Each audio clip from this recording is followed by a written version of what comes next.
Hi everyone, this is Gary Wilson and welcome to tonight's live training webinar Q&A session. It is Thursday, August 20th, and we've got a pretty good agenda tonight. I've got some great emails to go over from Shane and Adam and Julie and Carol, and we're going to go over a couple of the calculators. We're also going to go over some techniques, stealth techniques to find properties. I know Shane had a pretty good question on finding properties in the Northern Virginia area. And for those of you who've been around a while, you know that the Washington, D.C. area, the Toronto area, the Boston area, and the Bay area are four very high-priced areas, okay? Tight inventory, high prices. That doesn't mean you can't do business. It's just you have to use different techniques. Of course, a lot of them we teach through the program here.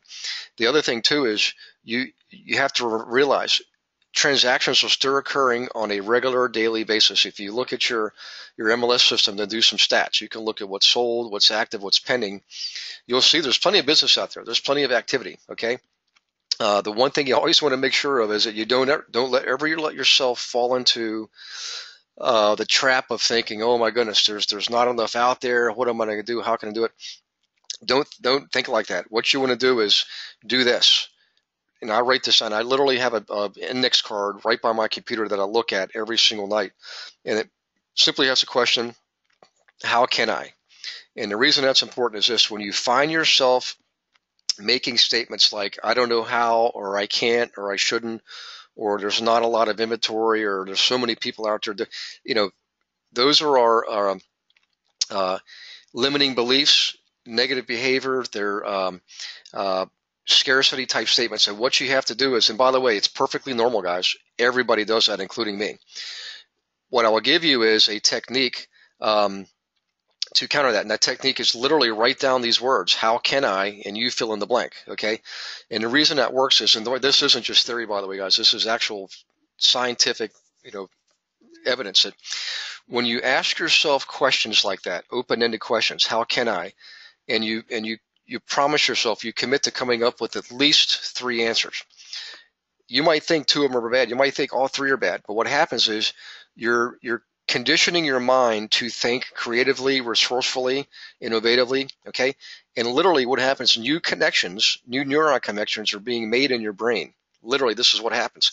And you expand. It's just like you exercising a muscle. You expand the size of the muscle and the strength of the muscle. The same thing with your mental capacity.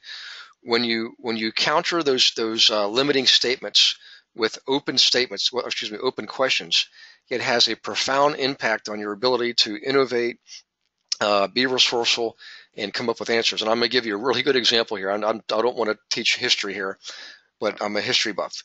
And the example is the example of the first powered flight, okay?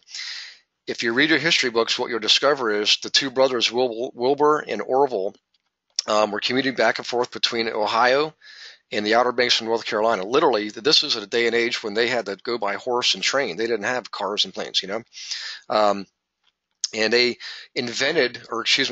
they innovated the method of mechanical flight on the Outer Banks of North Carolina. At the same time, there was a developer or an innovator, whatever you want to call him, up in Washington, D.C., a guy named Langley. Okay, and Langley was receiving government grants. He had this just long list of education and degrees, and he tried to develop powered flight. And the bottom line is he really couldn't do it. He had so many resources. He was blowing money left and right. And I think one guy actually died in one of his tests. And then here you have the Wright brothers, who were down there with literally sand in their teeth, okay, and sheer determination, and using parts and materials from their bicycle business, okay, to create the first machine-powered flight.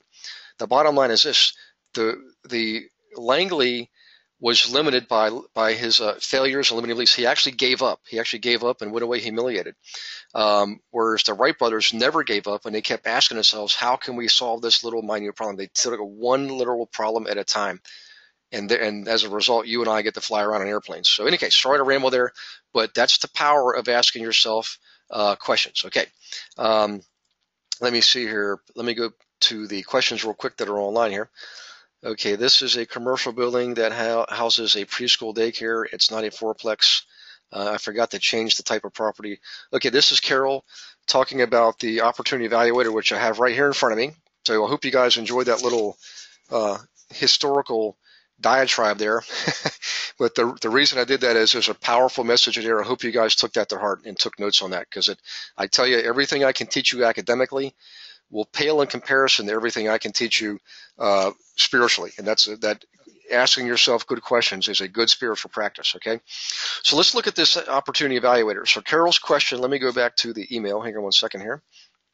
Let's reduce this, and here it is right here. I'm going to have to scroll down. Carol, I had to send this to myself at my consider a sold email address. Okay. Hi, Gary. I'm trying to use the opportunity evaluator for a commercial building and not sure if I'm doing it correctly. Here's the basic info, building info. 3.8 million, 6,300 square feet, $608 per square foot, almost 609. That's all she has at the moment. She put in there a down payment of 25% and 1.5% of real estate taxes. And she's attached the sheet, and we're going to look at that now. So let's take a look. Okay. So we got 3.8 million, a mortgage of 2.9 million because she put down 972,000, which is about 25%. That's right. Okay, and she puts in here the mortgage payment information, 12 payments per year for 30 years with the loan term of 20 years, which means there's going to be a balloon there. Okay, so it's amortized for 30 years, and yet it's due and payable in 20 years, which means there's 10 years left over, i.e. balloon payment, or in the case of commercial loans, they'll reprice it. Rates could go up or rates could go down. Right now, they're 5%. So you've got a monthly mortgage payment of $15,000. Now, Carol, what I don't see here is I see you've got gross rents over here.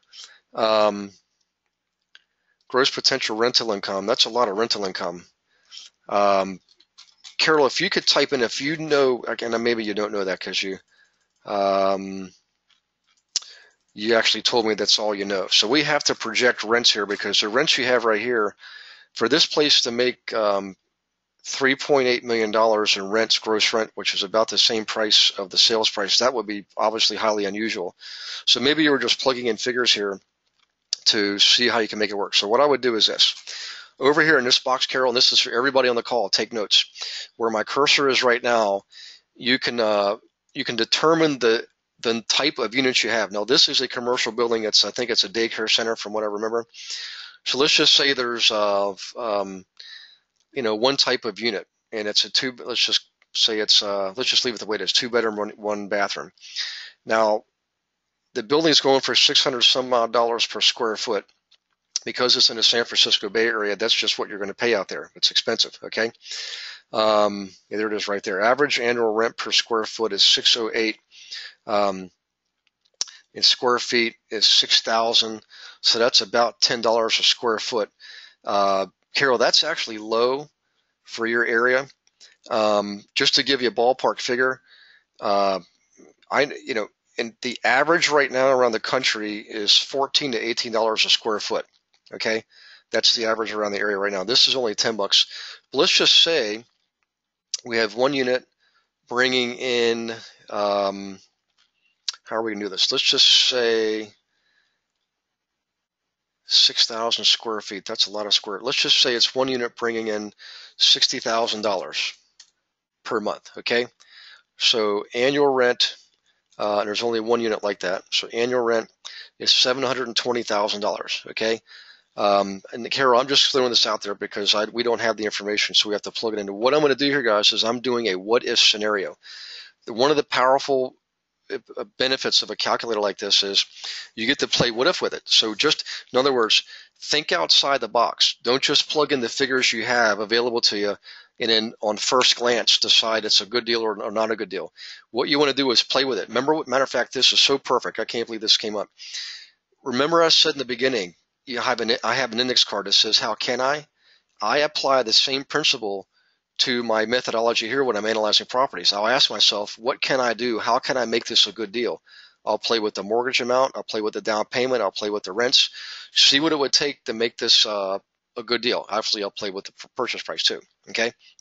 So we got 720 there on gross rents, annual rent, excuse me.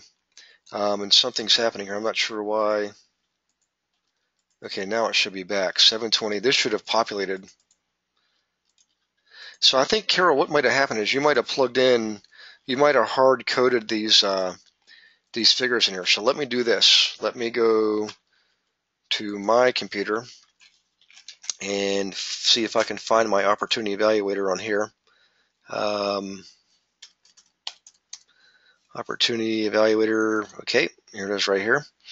So let's bring this up. It's thinking about it. Come on, computer. Okay, here we go. All right, Carol, I may have to help you out. May have to have you help me out here. Let me go back to this. Okay, this is Danville, California. By the way, Carol, I'm looking to come back out there. I'm not sure if it's going to be November or December, but I'll be at Burlingame out in Roseville, which of course is Sacramento, and hopefully Santa Cruz, and I need one more. I'm just not sure what it's going to be. All right, so I need 3.88 and 2.916. All right, 3.88, 2.916. 3.88. Okay, 2.916. Oops, sorry, that didn't go right. 3.88. All right, I think that's right. And we said that was 970 something. Let me go back here. So guys, just bear with me while I get this information. If we don't do this, we're going to be, spinning our wheels. So 972,000. Okay, 972. 72. Delete that. Okay, now we should come up with mortgage info, acquisition cost, purchase price. That doesn't seem right. Something's wrong there. Okay, 972, 2916, 972, 2916, 972. I'm not sure why this is doing this. Hang on one second here. Let me go back here. 2916, 3.8, 972. Let's fill this in then, or 2916. I think that's what I've got to do. 2916. 16. Yes, that's what I've got to do. 12 payments per year. Interest rate 5%. 30-year term, 20-year amortization. Okay, now we should get some different figures up here, and that should match. Yep. Okay, now I'm going to go back here, Carol. I'm going to assume $60,000 a month rent coming in times one unit is $720,000. All right. Let's assume a vacancy of 3% because I think that's what you had there. All right. Now let's go back and see if you had any other figures. 3%, other income $800, and taxes $58. Okay, hang on one second. 800, taxes $58,000. Hang on one second here. There's something doesn't seem right. Because Carol, I think you said you had taxes of 1.5%. Okay, there it is, 1.5%. All right. Property insurance and management, $4,000, $3,000, maintenance and repair, $2,000. Let's just start playing with this now. We've got enough to work with, so let's go over here and play with this. Okay, management. Let's see, what did you have there? Hang on one second. I'm sorry. 4,000, 3,000, and 2,000. 4,000, 3,000, and 2,000. Okay, 4,000, which is going to be low.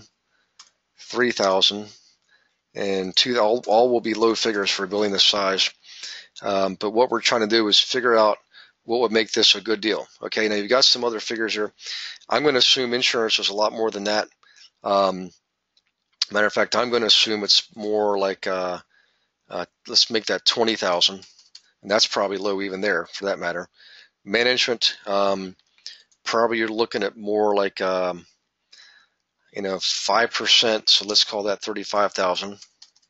All right. So now your deal is down to 15% cap rate. Okay. But you have other expenses. The bottom line is this. when you start plugging in these other expenses, all of a sudden, of course, your expense is going to go up, which means your return on investment or your cap rate is going to go down. Now, in a building like this, typically it could be a triple net lease, which means, or at least a net, not triple net, but double net. What that means is the tenant pays almost all of the expenses. In a triple net lease, the tenant also actually pays the property taxes. You see this a lot in the Northeast, okay? Boston, New York, Philadelphia, you see that a lot. But let's assume there's some other figures in here. Lawn care, let's call that a 1,200. Excuse me. That's just, maybe you're in California, so you don't have snow removal. Advertising is probably going to be minimal. Supplies will be minimal in a building like that. Assuming the tenant pays all utilities, that's going to be low there. That's probably going to be more like maybe 12,000. Okay. All right. So let's see. Now we're down to a 14.7% cap rate. That's still really high for the Bay Area. I mean, the Bay Area cap rates are often around 0, 3 or 4 or 5% at best. And by the way, Carol's comments were, let's see if she's typed anything else in here. You're doubling up. The 2 blue boxes should populate separately for total rent. I think this is Shane. 2 blue boxes. Let's see here. Actually, the total rent on this is going to be 60,000 times 12, which is 720,000. And I just use this. I could use this over here. I didn't use it. Shane, I would either use this over here or I would use this over here. I just opted to use this, but I could have just as easily. Matter of fact, let's just do that. Let's make that 0. Rentable square feet was, let's just call it 6,000. Okay. Average annual rent per square foot. I think Carol had 10. So let's see, that's only 60,000. So that's way low. Let's just assume, let's see, let's make it, we made that 100. Whoops, 100 per square feet. That's annual. That's going to be real low. So actually, I need to do this. I need to do 20 times, let's call it, that's going to be 240. Now we should get some better figures here. All right. So Carol, in your area, I'm willing to bet these people are not paying $10 a square feet. I'm assuming they're going to be paying a lot more. So what I did is I looked at Shane's comment. I eliminated everything over here in the residential side, went over here to the office retail warehouse side and used this.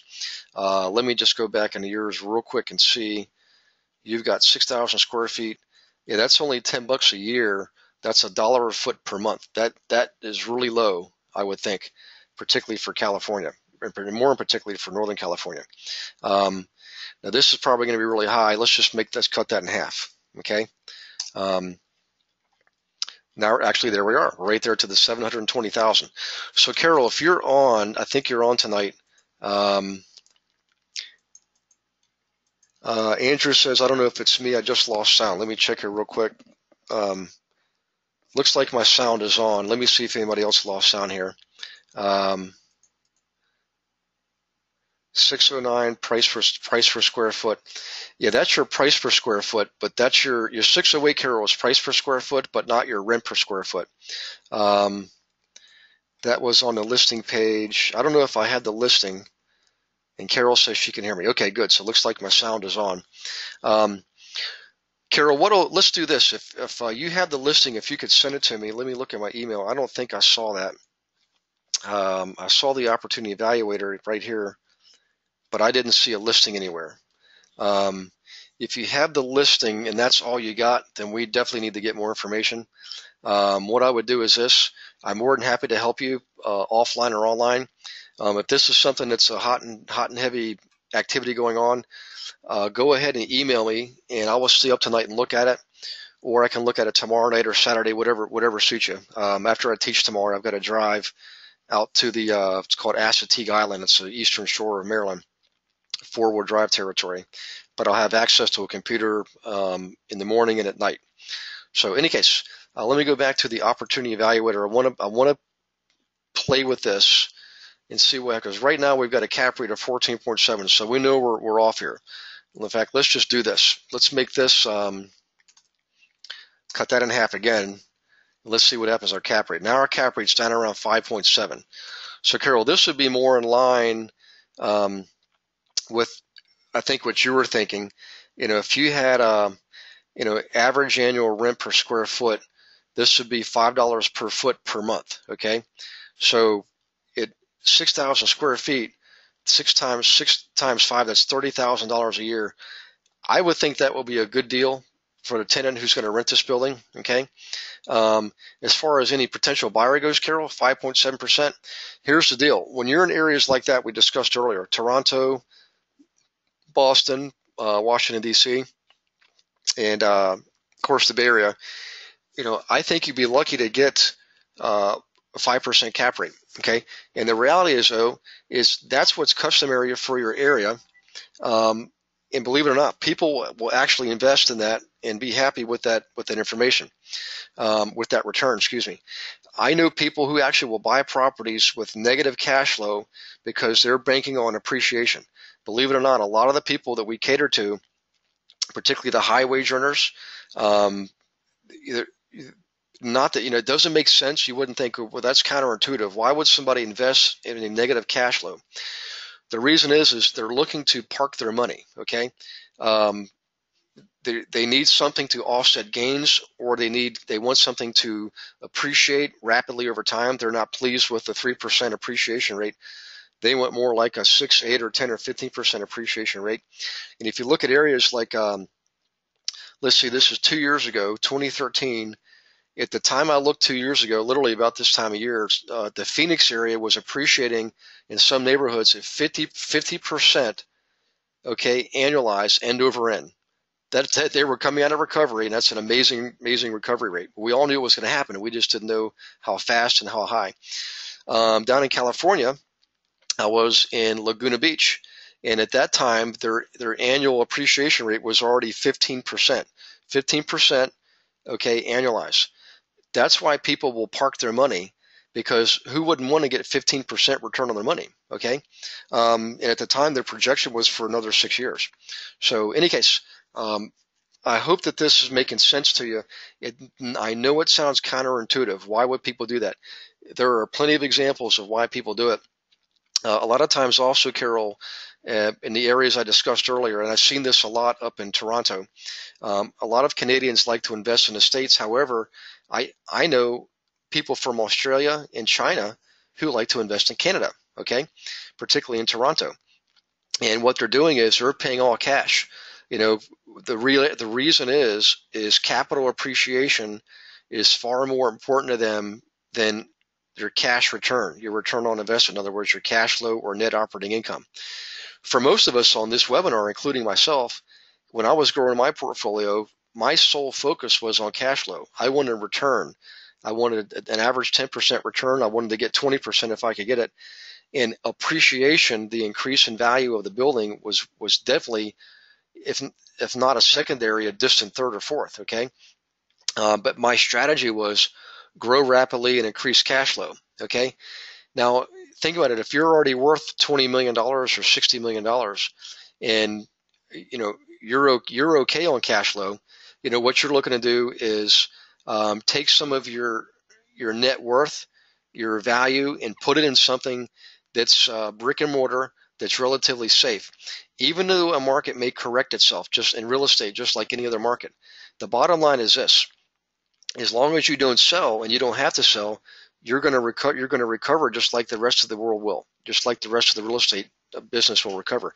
And that's exactly what happened in the last recession. The people who lost are the people who sold. The people who gained are the people that held, okay, or bought if they had available cash. So in any case, let me check here and look for questions, and I'm gonna expand on that point a little bit more if you guys want me to. I sent you a listing from LoopNet. Will probably come from Pat Absher. Let me look for that email then. Hang on one second, Carol.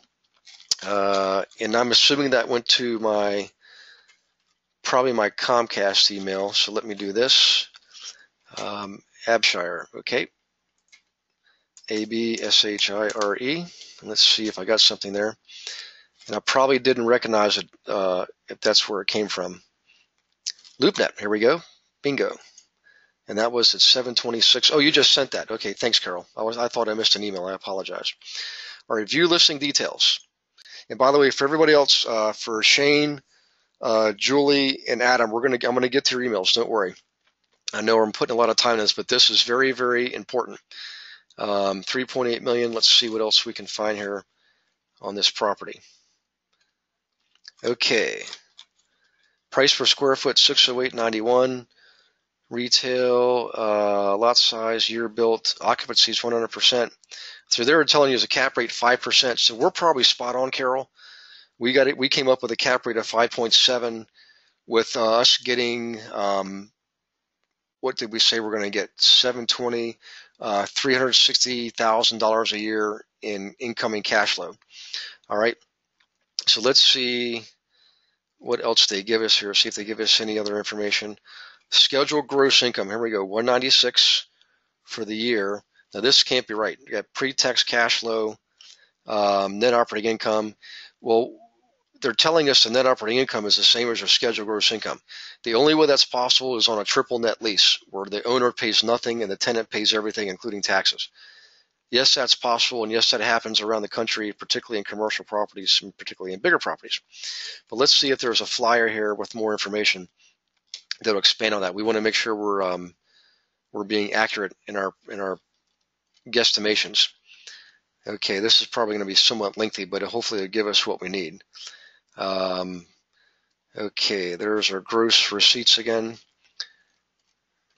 Square feet. Looks like a nice place, by the way. Great location. Of course, they always give you good pictures, right? Okay, I'm looking for raw data, and here we go. Let's see what we got here. Now, this is the demographics. You always get that in a commercial report. Right now, I'm not looking at demographics right now. I'm looking at income and expense, if I can find it. Here we go. I think this is more demographics. It's giving you what they're saying are average income and expense rates for the area. So this is a weak report. I don't know who Saul is, but he's given you all generalized projections and no real data. So let's not use that. And let's go back to the opportunity evaluator here. Okay. So let's make this, we got to cut that almost in half again. Let's call it 35 per square foot. That gives us about 210. We need to go down a little bit more. Let's call it 33 per square foot. 198. There we go. Now look at our cap rate. 1.7. But here's the deal. Triple net lease generally means utilities and taxes and insurance. Okay. A lot of times on a triple net lease, the current owner is still responsible for other items. But let's just say, for example, this is a triple net lease and tenant pays everything. Okay. Now you've got a cap rate. Something happened here. Let's see. We got gross rents. We got additional income. Okay, let's just, that should be okay, 0. That's what we had here. Let's just make it $10 in, okay? Now we got a cap rate of 4.9%, okay? So on this triple net lease, assuming 0 expenses, you got a cap rate of 5%, which is, I would say, typical for your area. However, I've been around a long time. I think I'd be hard pressed to believe that this building would have absolutely no expenses, even on a triple net lease. Now, the other thing too is I know the rents could probably be higher. So one of the things, Carol, I would do, a couple suggestions. If you could check around, see what the market rates are per square foot for a building like that. It looks like an A building, a grade A building. See what rents per square foot are. It's going to be industrial space, even though it's used for a daycare. It's still considered industrial or warehouse space. Okay. See what the average rent per square foot is. Then what you can do is start to play with this. Play with the price, knock the price down, increase your down payment, your 25% down. Play with it. Play with the figures and see what you come up with. Because if you've got a red hot investor, you've got a nice property like this, and he's willing to he's agreeable to a 5% cap rate in your area, I would be all over that, Carol. Okay. All right. Let me bring this back here and check for questions. Okay. LoopNet. Okay, Gary, on the opportunity evaluator worksheet, what's the difference between the amortization period and a loan term? Okay, The amortization period is the number of years that the loan is amortized for. What that means is when they do our amortization table, they're going to go out 30 years. Okay, the loan term is the actual term of the loan itself. In other words, it's a 20-year loan, meaning it's due and payable in 20 years. That's not the same as amortization. The amortization is the actual mathematical calculation that's used to determine your monthly payment. Okay, in other words, you've got a 30-year loan, 360 payments at 5% interest rate, gives you a monthly payment of $15,000 and some change. Okay, if the loan term was the same as the amortization period, the loan term will be 30 years. Okay, what this means though is at the end of 20 years, there's still going to be a balance left on this loan. Okay, and you got 10 years left on it. Either the bank will reprice it, or they could call it in, which they generally don't do, but typically they'll reprice it. Okay, but that's the difference. The loan period or the loan term is when it's due, how long you actually have outstanding on it. The amortization period is the mathematical calculation used to determine the monthly payments. Okay, all right, let's see here. Let's do this, guys. Let's I just wanted you to see how to play with this a little bit, okay, and help Carol figure out if this is going to be a good deal on it. Carol, I think it has promise. I think you need to get a lot more information from, I think his name was Amir. Tell him you need specific data. If he says, I need an offer to get specific data, then give him a letter of intent. And condition upon the receipt of all the data. Okay, that's how you get there. You need information, and then if you want me to look at it with you, I'll be glad to do that. So let's go for the moment. Let's go back to email here, and let me go back here 1 second, and let's look at Shane's email again. Shane, what I did is hang on 1 second. That didn't work out right. Here it is. This is the one I want. So I took out the sentence, Shane, that you wanted me to take out there. So let's see. Shane's in Northern Virginia, Ashburn area. And actually, Shane, I just sent the email to Wendy, your assistant team leader, who's down in Mega Camp. I met her actually Sunday night coming in from the airport. And I sent her information on the class. So we're looking at teaching that the last week of October out in the Ashburn area, Ashburn Market Center. In any case, here's the question. I have a couple of investors and also looking for myself. I need to personally invest in 2 rental properties in the next year. So I need to put my clients into deals ASAP to raise cash. Starting an investment client group at the local level is right up my alley. Awesome. I'm glad to hear that, Shane. And I agree with you. These workshops are an awesome way to build clientele, to develop develop rapport, develop relationships. And where you are in Ashburn, you have access to the DC metro area, all of Northern Virginia, western Maryland, and actually the rural areas of Manassas, Fauquier County. You're in an awesome area. Okay. Currently having trouble locating rental properties in Northern Virginia. And for everybody on the call who's not from there, that's what NOVA means, N-O, Northern VA, Virginia. Just like in Northern California, we got NoCal and SoCal, and sometimes people just call it Cali. Let's see here. Very limited listings on MRIS. What do you suggest I do for opportunities in NOVA for rentals? Nearby workers could work too, but it would be nice to start this close to home. I agree. And good question, because I've got some good answers for you. There's another email in here from Julie Wazalewski from Western Pennsylvania. I don't know if she's on the webinar tonight. But this subject actually came up 2 weeks ago, and it was from a guy named Anthony Ogletree. And he's learned how to access his county court records. By the way, county court records are available in every county in the country. Okay, there's very few where you actually have to go in person. In Canada, in most cases, particularly in Ontario, you do have to go into local courthouses to get court case records. And what I mean by that is what you're looking for, Shane. There's 2 things I'm going to suggest you do here tonight. The first thing is this.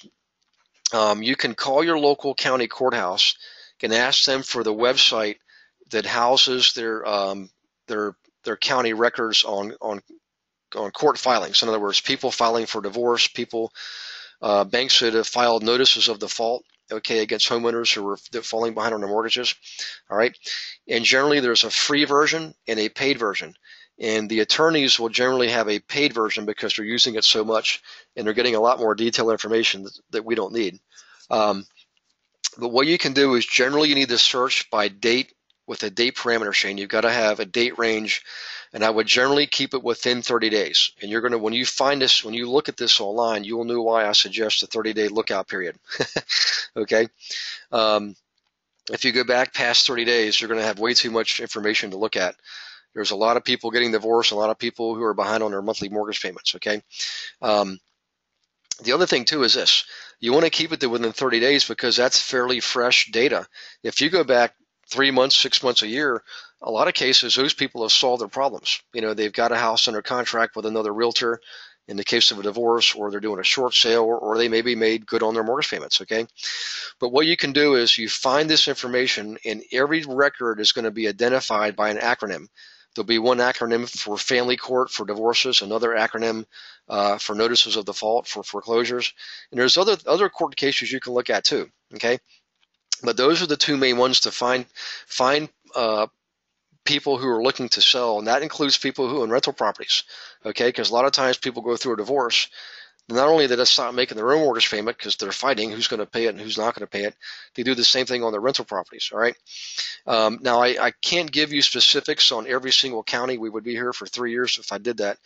However, I did do a special presentation on this last year, and I think it was for the people up in Western Pennsylvania. And I showed them the steps to go through to get access to this data. And again, it's free. All right. Now, if you get a response on a phone from calling your county courthouse and that doesn't satisfy you, go visit your county courthouse directly, get access to the court records that way, and then you'll know what to do when you go home and do it on your own computer. But that's one way to get access to properties where you might have some need to sell type owners or want to sell type owners. Okay. But the easiest approach is this, Shane. There's a letter that was sent out by Beverly, and I think it comes with your module 1 email. It's one of the attachments, I think, or it's a link to an attachment. And the letter is designed to send to owners of small multi-unit rental properties. Okay, you can use it for other purposes. Matter of fact, we were helping Anthony Ogletree customize that letter to be used to send to people who've received notices of default. Okay, so he learned how to use the county court records in his area, and he's now using that letter to approach them. The same letter, same format, just slightly different wording. But for you, Shane, I would use the letter just the way I gave it to you in the handouts, okay? And go into here's what I suggest you do. Go into this is a different database, by the way. Go into your county's tax assessment database. It's different than the court records, okay? And the good news for you is you actually have access to it through MRIS. Of course, MRIS, for those on the call here, is the Northern Virginia version of their multi-list system. It's in Maryland, Northern Virginia. A pretty robust and giant system. And when I looked at it, Shane, back in May when I was researching the area that come in here to teach, you had like 79,000 listings, and I think there was only 400 or 500 that were multi-units. Okay, that's not a lot for 80,000 listings. So what you do is to kind of circumnavigate this situation where you're not competing with every other agent out there for a limited supply, is go into your tax assessment database. And I like to go through the MLS system to do this because you have search capability, and do a search on whatever it is you're looking to buy, a duplex, a 3-unit building, a 4-unit building. You can say, computer, give me the properties that have 3 units and are in zip code, whatever zip code you want to pick, 1, 2, 3, 4, 5, okay? You might get 20 of them, you might get 50 of them, but the bottom line is you're going to get the property information on every single 3-unit building in your zip code. You not only get the property information, you also get the owner's information, particularly the owner's mailing address. It's real legitimate data because that's where they're getting their tax mailing sent to, and also any other type of notifications from the county, okay? Then what you do is this, Shane. You can use it for yourself, but the letter actually works better when you're representing other buyers, okay? Instead of sending a letter saying, hi, I'm Shane, I'm an investor, I'm interested in your property, you use the letter I gave you, and always make the salutation name specific. Dear James, dear Beth, whatever the first name is of the owner. In the first sentence, you name the property specifically. I'm writing to about your property located at 123 Main Street. Okay, and I'm just going to whiz through this because you got the letter already and your information. After that, I'll say, I'm not suggesting you sell your property if you don't want to. So I diffuse them. First, I intrigue them because I've identified them by name and I've identified their property specifically. Then I diffuse their fear of getting another junk mail letter by saying, I'm not suggesting you sell your property if you don't want to. Okay. Then I say, however, inventory is tight right now, and I have buyers and I'll name a person's last name, Mr. Matajasic, for example. Okay. So name one of your buyers by last name. Don't use the first name. Don't give him any other information, just last name. Who are interested in buying 3-unit buildings in your area. And that's why I specifically seeked you out, because you own one of these buildings.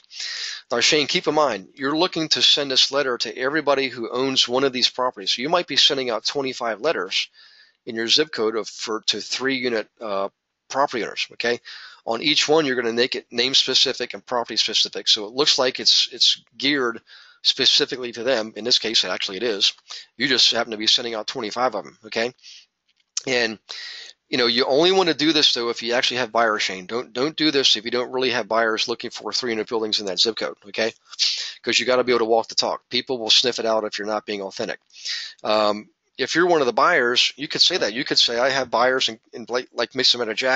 Matajasic, excuse me, and myself included. Okay, I generally don't say that. I would generally present myself as a broker who has ready-made buyers, and I intrigue them with certain information, like the fact that inventory is tight. I've identified them and their property. Okay, and not everybody is going to respond to you, but about 15% of them will agree to do business with you. Okay, when you use that letter the way it's worded. So I would send that letter out to those guys, and I would send it out every month for 12 months until they respond to you. Now, when they begin to respond to you, you want to drop them from future mailings. Okay, and I'll give you a little bit of a hint here. Okay. When you're sending this letter out, after you sent it out, if you're driving through the area and you see people out working on one of those properties, like putting on a new roof, stop and introduce yourself, Shane, and say, hi, I'm Shane. I'm the guy that's been sending the letter. Because a lot of times the guy putting on the roof is actually the owner himself. And if it's not, the whoever's putting the roof on definitely knows the owner, okay, because they're working for him. And you can say, hey, I've been trying to contact the owner. I sent him information. Do you happen to have his cell phone number so I could call him? Okay, then you can call the guy. Chances are he'll be out there at one point or another, and you'll be able to run into him directly. And what I discovered is this: everybody who owns rental properties is eventually going to want to sell, just like people who own boats. They get tired of them. They get tired of the tenant problems and the headaches and getting beat up over 10, 12, and 15 years, and they're ready to sell. They just don't sell because, quite frankly, they're still got cash flow coming in, so they're not properly motivated to reach out to you directly. It's going to take you reaching out to them. Okay, and this is one of the ways you do it.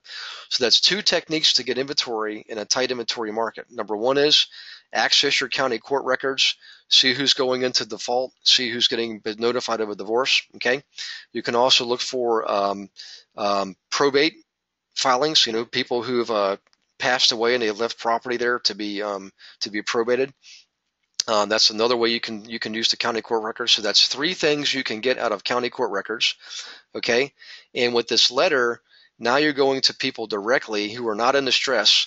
They simply own multi-unit properties, and a certain percentage of them are certainly going to be willing to speak to you and potentially list them for sale. Okay, so let me check questions here real quick before I go any further. Okay, let's see here.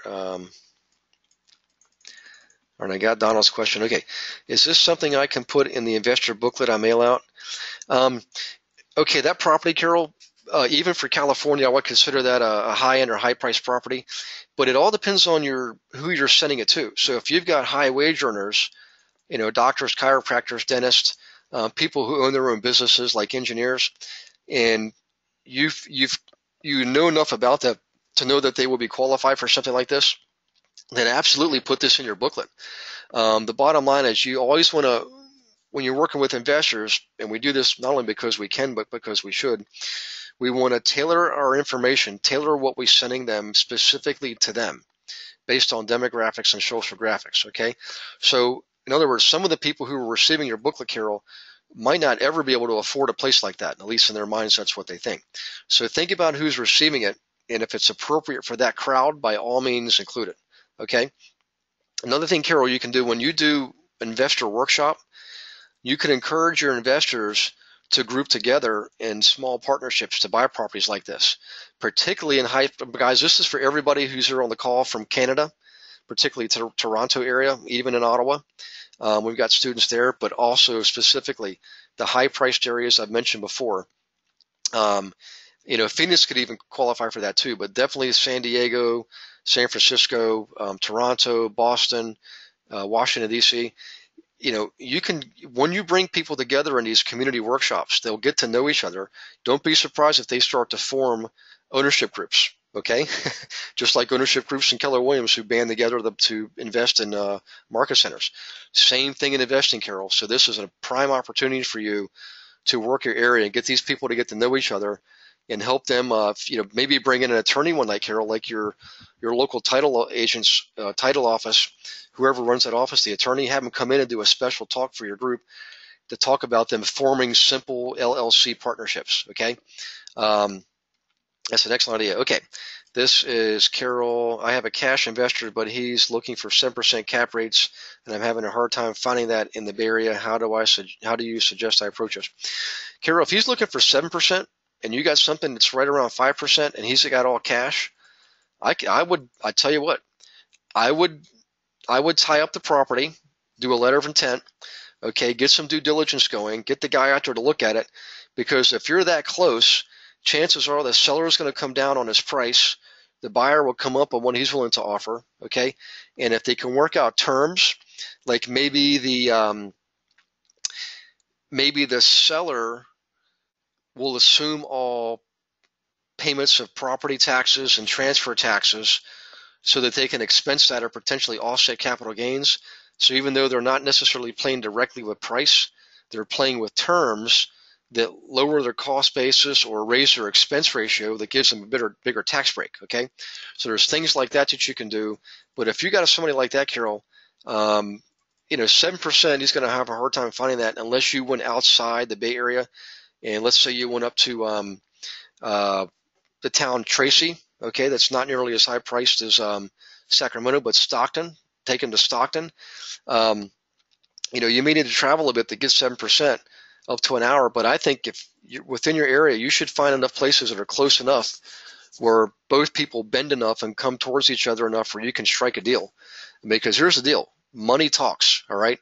And when people see that they can pay cash for a property and maybe not get 7%, but maybe get 6% or 5.5%, and they see the building and they see the money coming in, I guarantee you they'll soften up, and the guy selling will soften up too. You just got to get the ball rolling, Carol. Get working on it, practice with it, and start working on those terms, okay? And keep me informed. If you need help on terms, just let me know. All right, this is Adam. Gary, do you think there's any advantage to handwriting these letters versus typing them, or is it a wash? Adam, I never handwrote them. I always typed them because my handwriting is so atrocious. But so the letter is typed in Word. Now the signature, my signature is always authentic, original signature on the letter. And the outside of the letter, the envelope itself, that is always handwritten. I always handwrite the address and the return address on my envelopes. And on the envelope, I never disclose I'm a realtor because you're going to do that inside your letter. All right. Let's see. Hi, Gary. Let's say we send out the letters. Someone responds. They want to sell to your client. Do we fill out listing agreement for just this one buyer, or do we list it on MLS? And if it's just the one buyer, do we just come up with a one-sided commission? And if we have to put on MLS, wouldn't it need to be a higher commission if you now would need to split the fee? And this is from Lou. Hi, Lou. Lou Perica. Okay, Lou, excellent question, and I got a good answer for you. Particularly in your market. Matter of fact, this is true for anybody. I don't care if you're in Kentucky, Indiana, Ohio, or wherever else I've taught. Inventory is pretty tight almost everywhere. So here's the deal, Lou. I know that the way the letter is designed is to attract owners of properties that you already have demand for, people who want to buy them. But that doesn't mean that you hook those people up directly. You still want to list a property. And here's the logic. Here's the conversation you have, Lou, with your seller. Even if they bring this up, you say, why won't you just introduce me to the buyer directly? I would say this, Lou. I would say, look, we already know inventory is tight, right?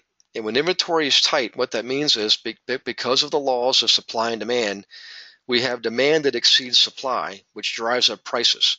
If that's the case, is it not in your best interest, seller, for me to put your property on the MLS system so that now all whatever 8,000, 10,000, 12,000 agents in the area are able to promote your property to their investors, to their buyers? That generates more interest, more offers, and the more offers you have, the better, because competing offers drive up the price. And Mr. and Mrs. Seller, isn't it what you want? Don't you want to sell the property for the highest price that you can? If that's the case, the best tool we have to get you the highest price is to put it on the MLS system and get competing offers coming in. So, Lou, that's what you want to do. You really do not ever want to hook those people up directly until you've marketed it. Now, you do have an obligation to the seller to get the highest price, and you do have an obligation to your buyer to find him the best deal. You are doing that. You're hopefully getting multiple listings from these letters.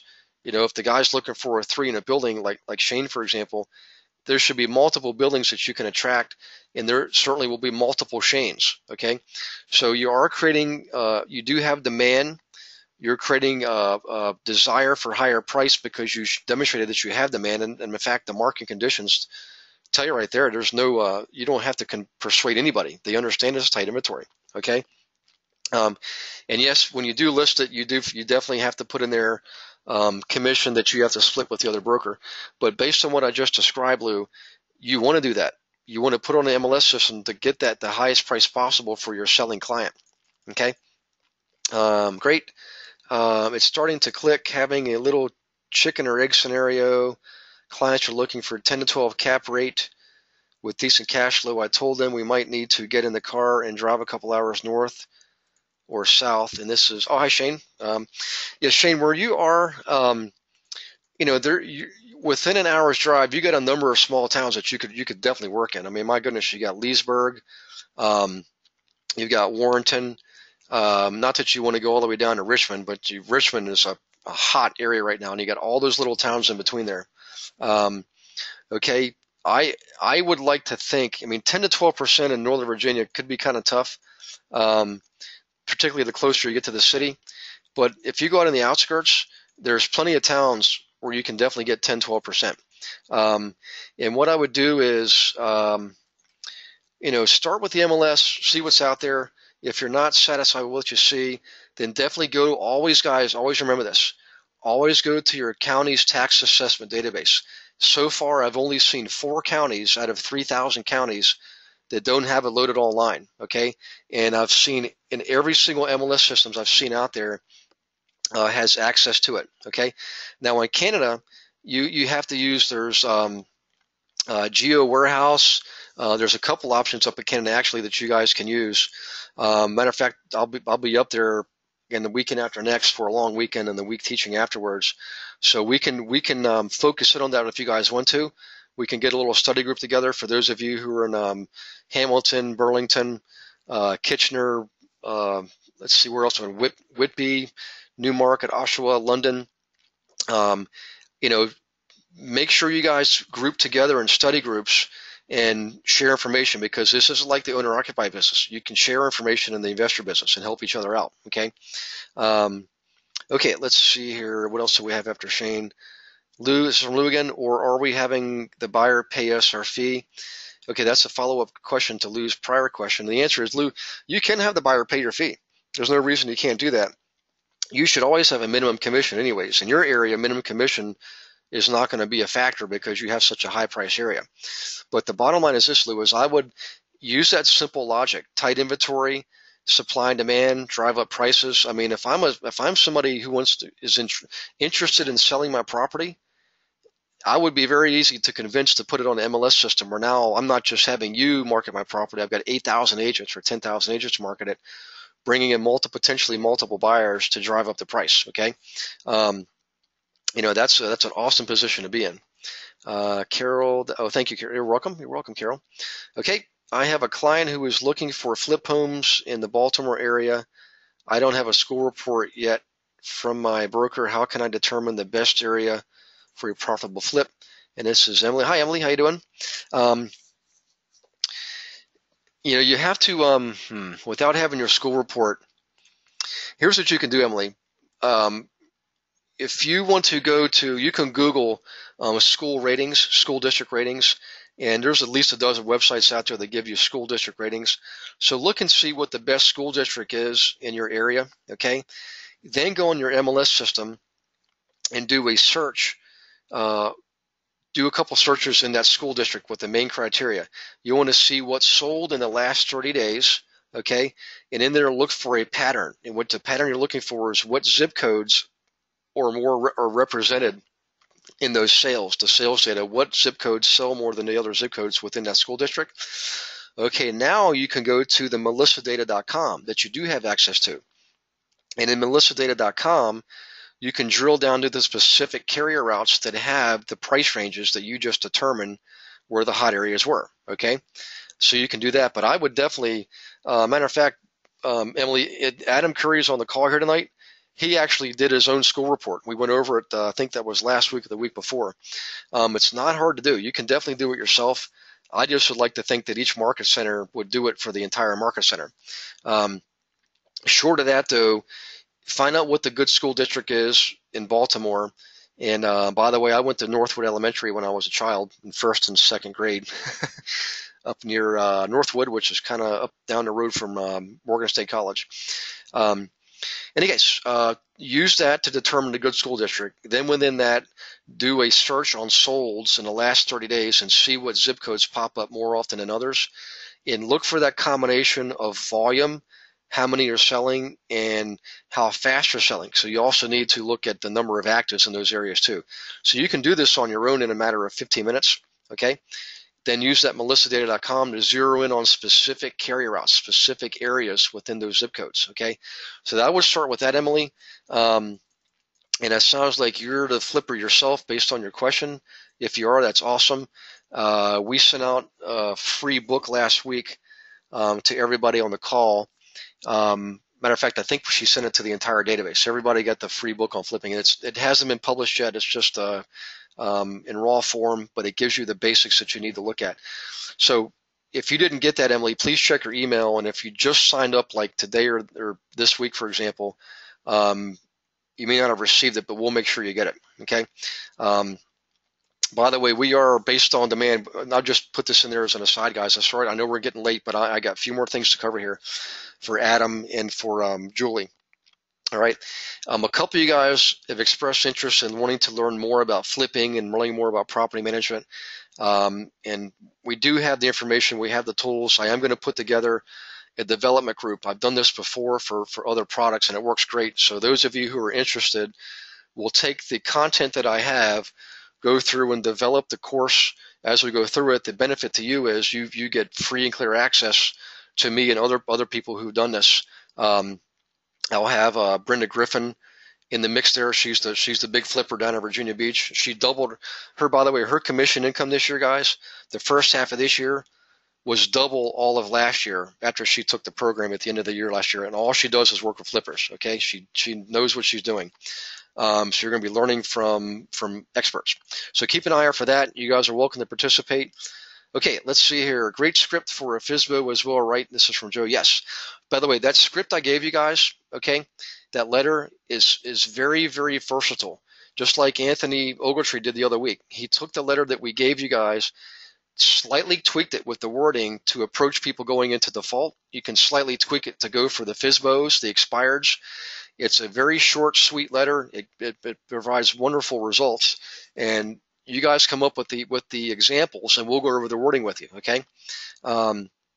Let's see. This is from Lou. Would the seller think it was a bait and switch? Laugh out loud. Lou, if you just word it the right way, I wouldn't think so. I mean, you're obviously, if your heart's in the right place, you want that guy to get the most money for his property. Well, you know as well as I do, the best way you're going to do that is to not just present it to one buyer, but present it to multiple buyers, okay? You want to generate almost like an auction type mentality, okay? So I would think if it were, I've never had a problem with this. I've never had anybody say, "Hey, you're trying to fool me."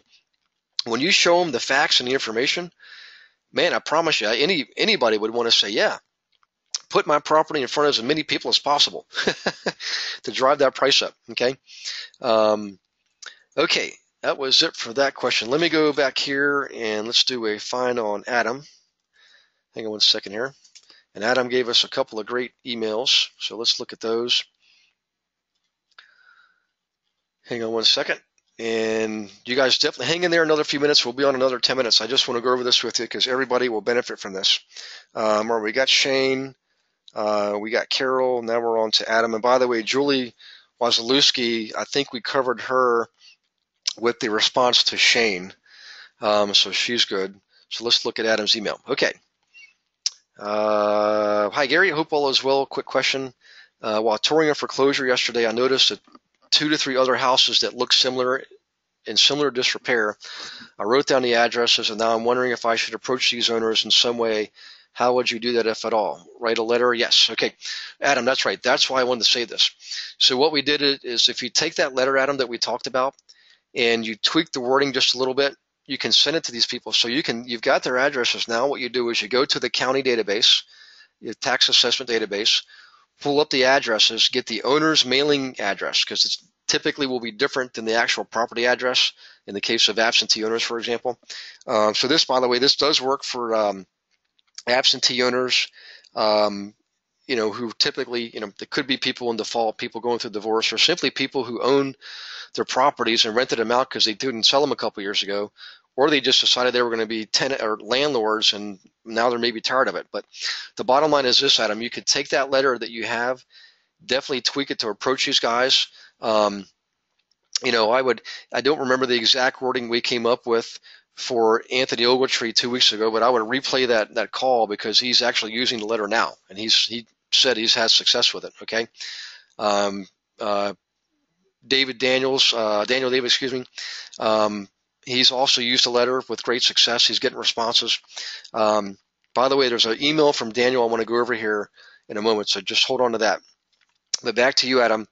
I would absolutely use that letter. And so in there, what I would say is something like this, maybe they don't want to sell their house. Maybe they're in trouble, but they're afraid from all these people have approached them.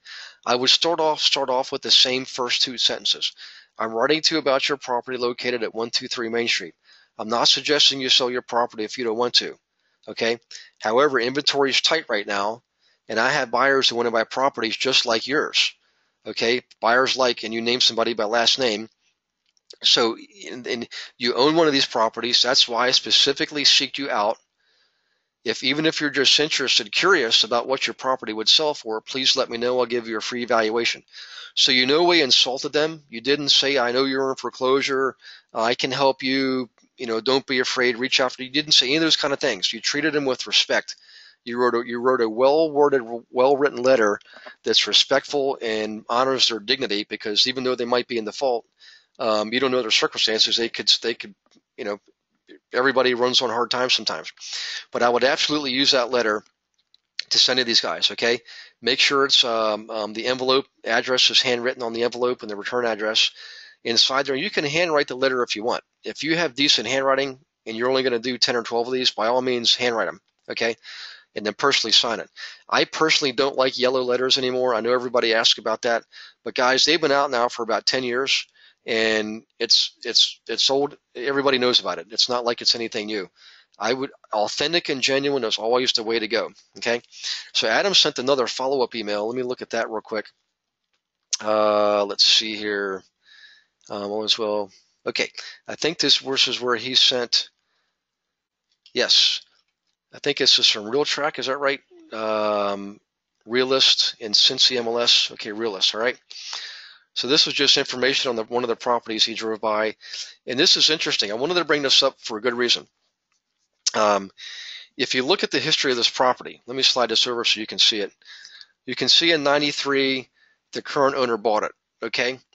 In 97, Douglas Mallon sold it to Kevin and Beverly Gulia, okay? Then Kevin and Beverly Gulia put it in a family trust. Now, there's other trusts you can use, like Cupert Trust. It's a qualified property trust called Cupert that you can put properties in. It looks like these guys just use a standard family trust. Then a few years later, this is 03 and 04, the next year, they took it from the family trust and put it back into the owner's name, all right? And then 3 years after that, they went from the owner's name back into the trust again. So, Adam, I don't know what the story is behind this, but clearly these people are looking to maneuver to do something in their best interest, and I can see that they also got a new loan in 04. Look at the mortgage amount went from 237 to 293. So maybe the way they did that is they had to put it back in their own name in 04 to get the loan in 04, because probably the bank would not lend money to a trust. That's probably what happened. Then 07, they might have got in trouble and put the property back in the name of the trust because they got in trouble, and that's what's going on now. So this to me is a clear indicator that they need some help, and you could possibly offer them that help. Let's go back here now. 1 second. I think that was it for the other email. Yeah. So let me go back here and check. I think Adam sent in a message. Whoops. Okay. Mine is horrible too, but my girlfriend offered to write them. Okay, good. Yeah, matter of fact, women's writing, it's been determined, is received more favorably than men's writing. Okay, it's just a statistical little tidbit there. But Adam, what I would do is I would write these people, go to the county database, get their current address, mailing address, and send them this information. If they're local, you could go by and try to visit them in person, but sometimes that freaks people out. Okay. All right, let me do this, guys. I want to go back into email because Daniel David, I love Daniel because he's really taken this stuff to the nth degree. Let's see. Let me just reduce this because he's got some personal stuff in there, and I didn't realize, Daniel, I'm sorry. If you guys put personal stuff in your emails, make sure you let me know in the subject line, this is confidential. But the point I'm trying to make here with Daniel is this. He set himself up on Twitter. He's getting hits, I think, thousands of them already. He set this up a few weeks ago. In the first week, he had like 5,000 hits. So he's generating referrals nationwide. He's asked me about agents in Hawaii, and now an agent up in Montreal. And yes, we do have an agent. We have agents in Montreal who have gone through the training program, so they're great candidates for receiving a referral. We've got literally students coast to coast. So here's the last thing I want to share with you guys tonight. One of the things we're developing, we bought some new software for the website. There's a lot of big changes coming up in September that are going to make things a lot easier for you guys to have access to more information more readily. And you're going to get more, all those books I've written, you guys all get them for free. Okay. But we're also setting up an online network.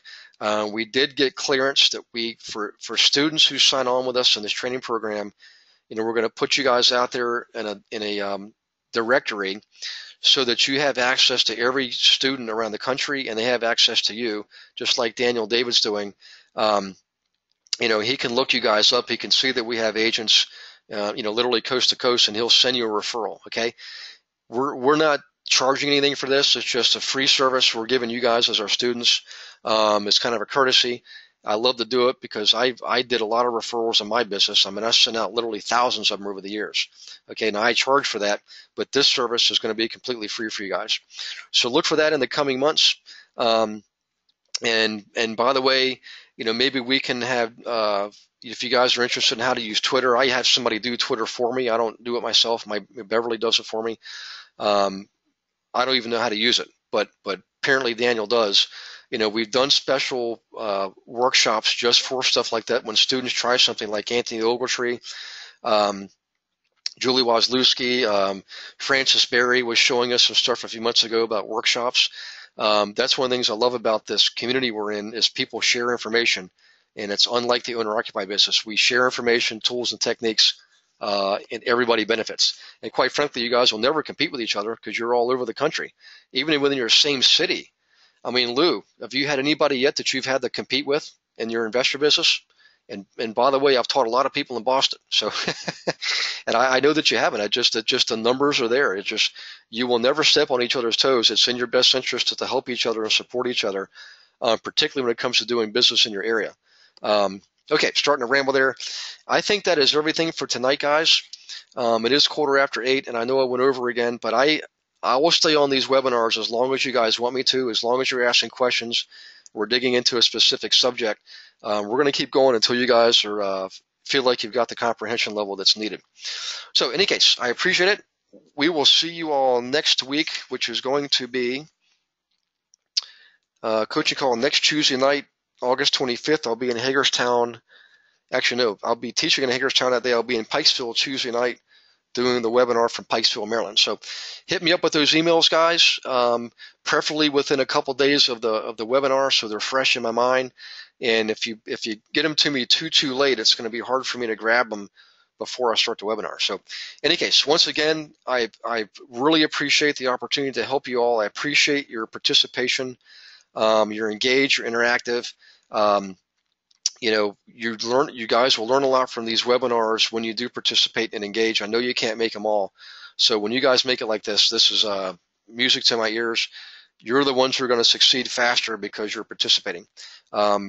Keep me informed. Let me know how I can help. Don't be afraid to reach out and if there's something urgent, just send me a text message, guys. Okay. All right. I will see you all next week. I hope you have a wonderful weekend and God bless you all. Bye-bye.